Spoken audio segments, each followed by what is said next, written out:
नमस्कार दोस्तों। अभी तक तो आपने जान ही लिया होगा कि महाकुंभ जो मेला है वह कितना, इसके पीछे शक्ति और ऐसे अखंड ज्योति आपने तो देखा ही होगा।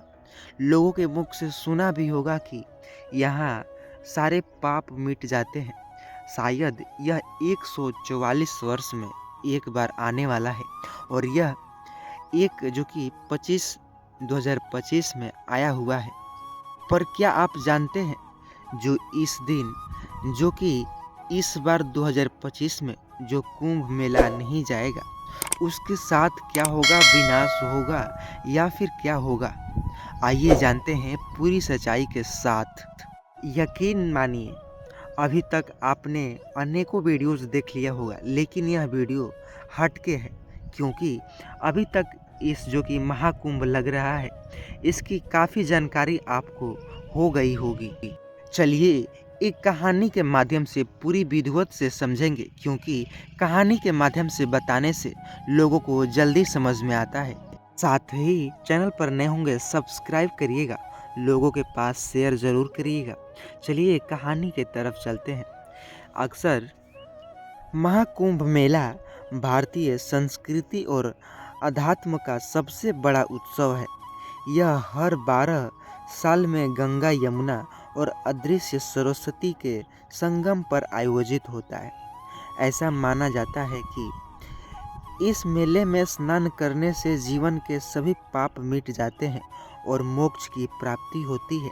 लेकिन क्या आपने कभी सुना है कि महाकुंभ मेला न जाने वाले लोगों के साथ क्या होता है? आइए इस कहानी के माध्यम से हम ऐसा रहस्य जानकर जो कि उजागर करेंगे जो आपको सोचने पर मजबूर कर देगा। यह कहानी राजीव और आशा की मध्यम वर्गीय दंपति थे जो प्रयागराज के पास एक छोटे से गांव में रहते थे। सच्ची कहानी है, जरा गौर से सुनिएगा। राजीव का स्वभाव, राजीव नास्तिक था और धार्मिक बातों को अंधविश्वास मानता था। आस्था की जो कि आशा एक धार्मिक महिला थी जिसने हमेशा महाकुंभ में जाने और स्नान करने की इच्छा व्यक्त करती थी। एक दिन गांव में एक साधु आए। वह गांव के हर घर में जाकर महाकुंभ में जाने वाले का आग्रह कर रहा था। महाकुंभ मेला सिर्फ एक त्योहार नहीं बल्कि यह आत्मा की शुद्धि का अवसर है। जो लोग इसमें नहीं जाते हैं उनके जीवन में अनहोनी हो सकती है। राजीव ने साधु का मजाक उड़ाया और कहा, यह सब बातें पाखंड है। जीवन कर्मों से बदलता है, न कि स्नान से। साधु ने गंभीर स्वर में कहा, विधि का विधान अटल है। महाकुंभ में स्नान न करने वालों के साथ अच्छा भी हो सकता है और बुरा भी। यह सब उनकी नियति पर निर्भर करता है।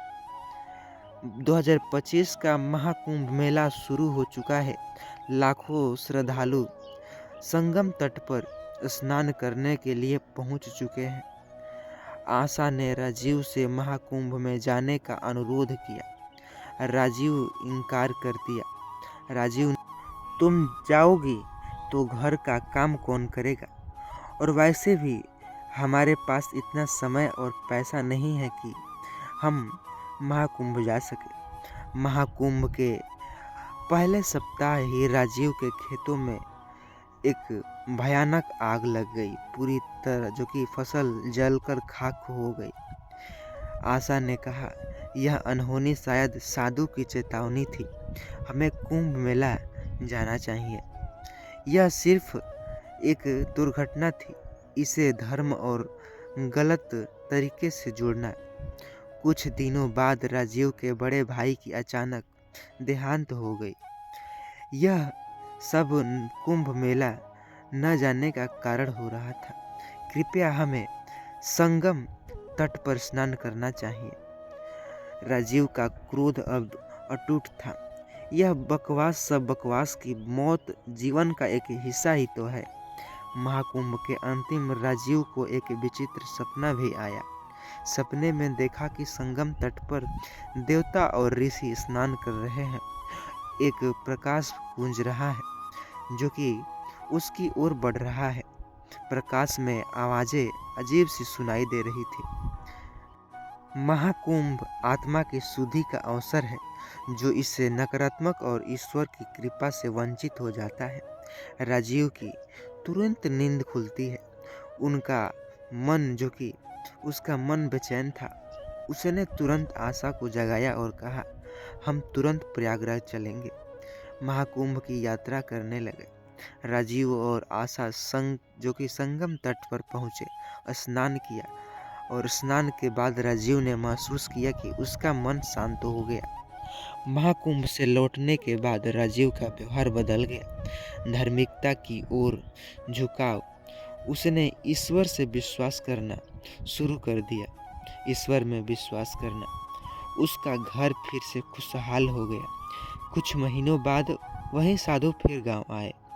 साधु महाराज, क्या सच में कुंभ न जाने वाले के साथ बुरा होता है? साधु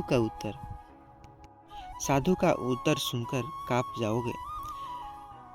महाकुंभ एक अवसर न बांधा है, जो इसे अपनाता है वह पुण्य का भागी बनता है। जो इसे नकारात्मकता, उसे अपने कर्मों का फल भुगतना पड़ता है।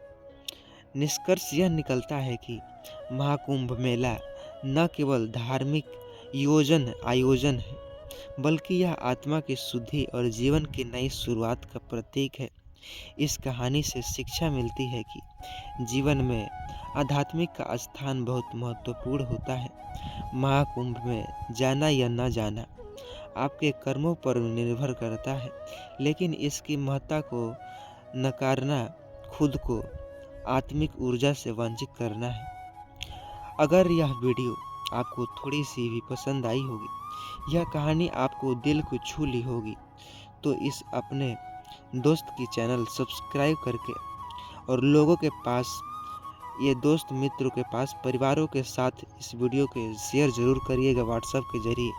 ऐसी अद्भुत और प्रेरणादायक कहानी के लिए हमारे इस चैनल को ज़रूर से ज़रूर सब्सक्राइब कर लेना, विनती है आपसे। अक्सर हमें देखने को मिलता है, लोग कहते हैं कि उनके घर में यह चीज़ न देना, तुम गरीब हो जाओगे। क्या होगा? क्या सच में गरीब हो जाते हैं? आइए निरंकारी विचार के माध्यम से पूरी सच्चाई समझते हैं। अक्सर गांव से अनेकों प्रश्न सुनने को आपको मिला ही होगा, साथ ही बहुत ही अच्छे अच्छे विचार आपको इस वीडियो में सुनने को मिलेंगे। सत्संगत जी, विनती है आपसे, इस चैनल पर नए होंगे सब्सक्राइब कीजिएगा और इस वीडियो को अंत तक ज़रूर देखिएगा, क्योंकि बहुत कुछ अच्छे अच्छे विचार आपको सुनने को मिलेगा।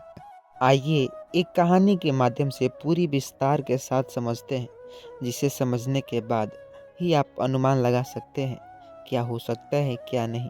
क्या सच में गरीब हो सकते हैं? भारत में घर और परिवार से जुड़ी परंपराओं और मान्यताओं हमेशा से ही रहस्यमयी और गूढ़ रही है। हम जो कि हर परंपरा के पीछे कोई न कोई कारण छिपा होता है।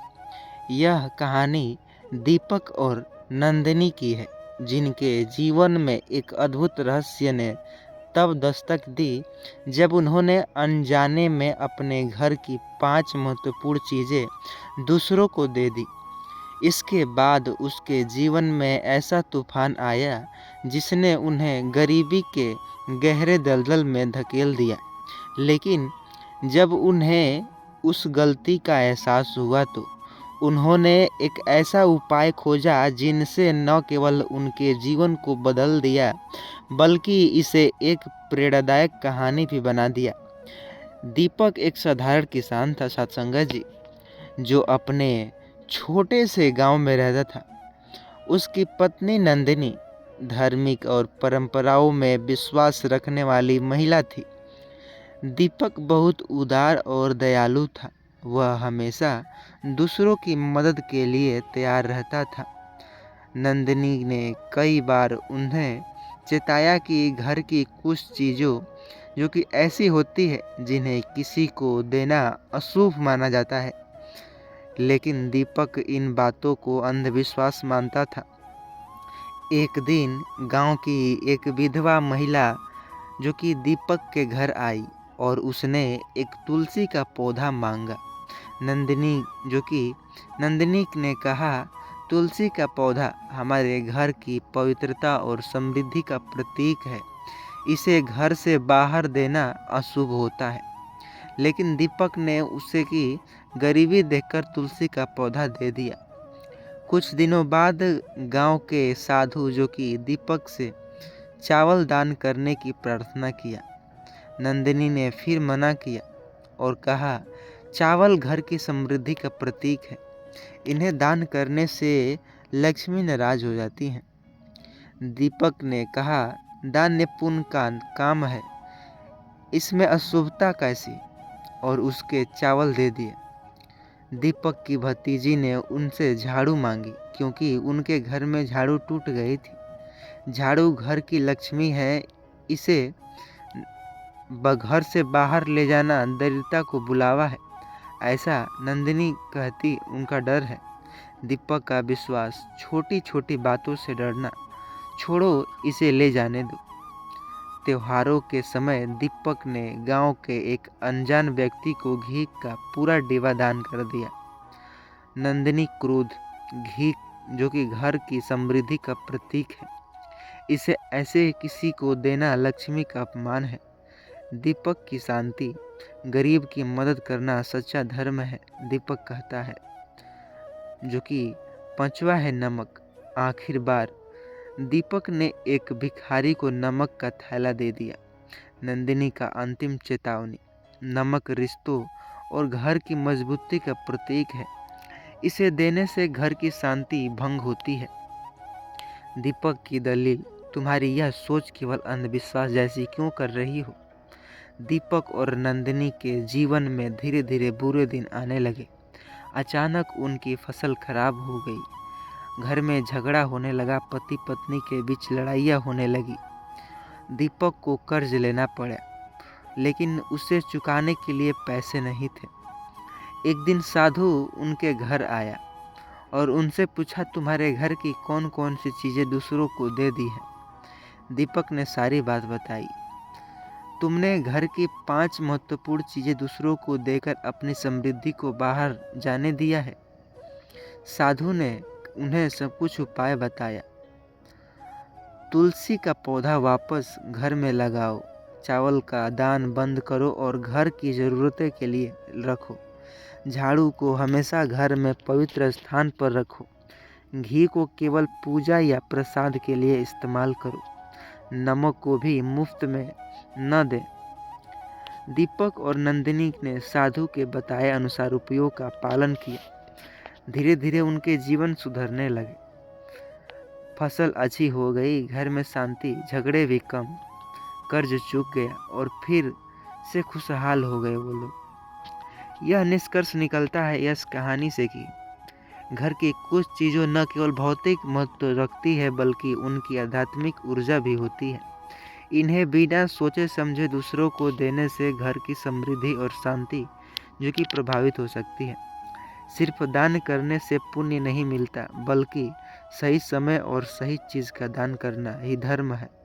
असली अर्थ यही है। अगर यह कहानी आपको दिल को छू ली होगी तो आप इस चैनल पर नए होंगे, सब्सक्राइब करिएगा, अपने दोस्तों के साथ साझा करिएगा। दोस्तों के पास व्हाट्सएप के ज़रिए हमारे चैनल को सब्सक्राइब करें और ऐसे ही अद्भुत कहानियाँ जानने के लिए जुड़े रहें। अगर आपको कोई भरमाए तो आप भरमना नहीं है। सत्संगत जी, प्रेम और सत्कार से कहना जी, धा निरंकार जी। कुंभ का वीडियो तो आपने कई जगह देखा होगा, पर क्या आप जानते हैं कुंभ क्यों मनाया जाता है? आपको समुद्र मंथन तो याद होगा। देवताओं और असुरों के बीच युद्ध हुआ था। घमसान युद्ध के बाद समुद्र मंथन के बाद अमृत कलश निकला, तो उसमें 4 बूंदे। जब असुरों और देवताओं में 12 दिन युद्ध चलने के बाद उज्जैन, हरिद्वार और नासिक और प्रयागराज में जो कि 4 बूंदे टपके, इसलिए यहाँ पर महाकुंभ लगता है। कुंभ भी 3 प्रकार के होते हैं। अर्धकुंभ जो कि 6 ईयर्स का होता है, और पूर्ण कुंभ जो कि 12 ईयर्स का, और महाकुंभ जो कि 12 बार कंप्लीट करने के बाद महाकुंभ लगता है। यानी पूरे 144 साल के बाद एक जो कि महाकुंभ लगता है, और यह सौभाग्य हमें प्राप्त हुआ है 2025 में। जानकारी से प्राप्त मिला है कि हजारों महायज्ञ करवाने और बहुत से यज्ञ का तपस्या करने के बाद जो कि महाकुंभ में जाकर के एक बार स्नान करने से उतना बराबर होता है। आइए और भी संपूर्ण जानकारी लेते हैं एक कहानी के माध्यम से, जिसे समझने को कोई ज़रूरत नहीं, क्योंकि मैं एक कहानी के माध्यम से बता रहा हूँ जिसको आपको न समझ कर भी समझ जाएंगे। बस आपको अंत तक इस वीडियो को देखना है।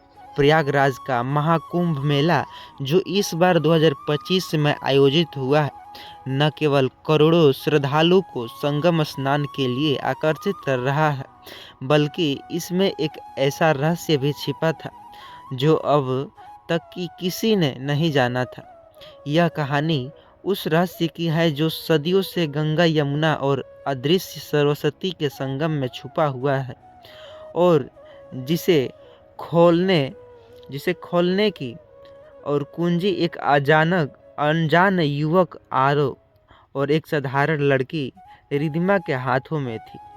आरव वाराणसी में रहने वाला एक इतिहास संस्कार जो कि था। उसके जीवन का उद्देश्य प्राचीन भारतीय सभ्यताओं में रहस्यों को खोजना था। एक रात उसे सपना आया। सपने में उसने देखा कि एक साधु उसे पुराने नक्शे में की ओर इशारा कर रहे हैं और कह रहे हैं कि त्रिवेदी संगम के नीचे सत्य का द्वार है।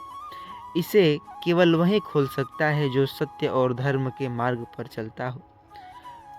जागने के बाद आरव को यकीन नहीं हुआ कि यह सपना महज जो कि कल्पना नहीं किया जा सकता। महाकुंभ मेला शुरू होने वाला है और आरव ने वहां जाने का फैसला किया। संगम की ओर जाते हुए आरव को मुलाकात रिधिमा से हुई, जो अपने परिवार के साथ महाकुंभ सेवा के लिए आई थी। रिधिमा को अध्यात्म से जो कि गहरी रुचि थी और वह साधुओं की कहानियां सुनने के लिए उत्सुक रहती थी। संगम पर स्नान करने के बाद आरव और रिधिमा को एक साधु संत मिले। साधु ने उन्हें वह नक्शे दिखाया जो आरव ने अपने सपने में देखा था। यह द्वार केवल सच्चे हृदय वालों को स्वीकार करेगा। इसे खोलने के लिए तुम्हें त्याग और साहस नहीं दिखाना होगा।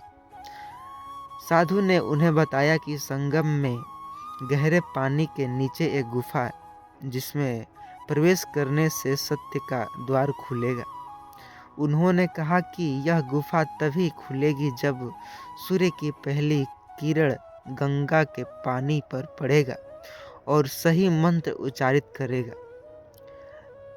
जो लालच या झूठ के साथ प्रवेश करेगा वह कभी नहीं वापस लौटेगा।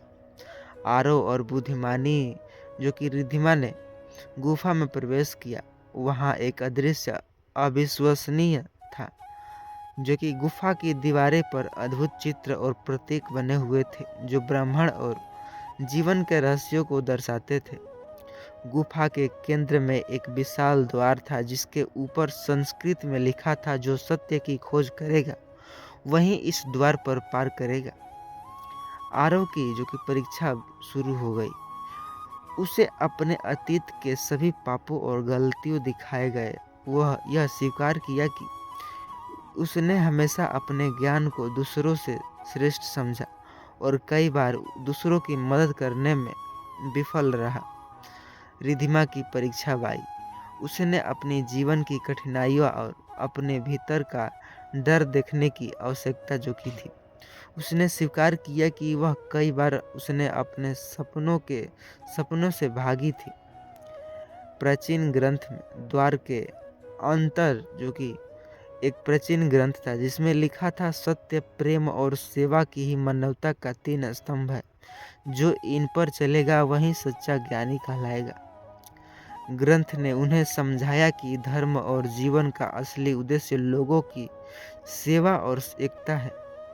आरव और रिद्धिमा ने गुफा से लौटकर इस संदेश को पूरे महाकुंभ में फैलाया। साधुओं का समर्थन आइए देखते हैं। साधुओं ने, संतों ने उन्हें संदेश का जो कि दिया कि इसे श्रद्धालु तक पहुंचाया जाए।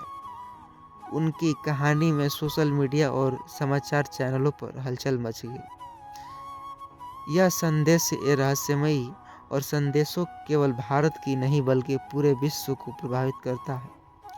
आरव और रिद्धिमा ने सत्य और सेवा नामक एक जो कि वीडियो बना करके पब्लिक कर दिया यूट्यूब के जरिए, जिसमें वे भारतीय संस्कृति और मान्यताओं को संदेश से साझा देने लगे।